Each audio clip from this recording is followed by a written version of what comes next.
Welcome to Kenton's videos. Enjoy the video. You start by making sure your Pixel 7 Pro is unlocked and charged. Low battery can interrupt account removal. Once ready, you open Settings and go straight to Accounts or Passwords and Accounts. This is where Google Accounts live and can be managed. You need your Google password or a two-factor method handy because the phone will confirm it. This step prevents accidental lockouts and makes removal immediate. If you used a work profile, tap the profile first so you target the right account. Now tap the specific Google account you want to remove. You'll see sync options and connected services, which is why you check here first. Choose Remove Account and follow the confirmation prompts.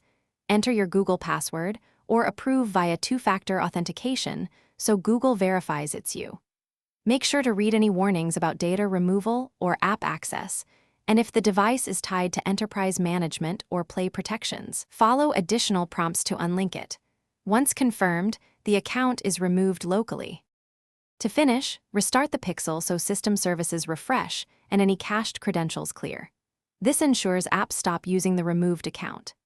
If removal fails, make sure you have a stable Wi-Fi or cellular connection and re-enter credentials or complete two-step verification. Network issues or pending security checks often block removal.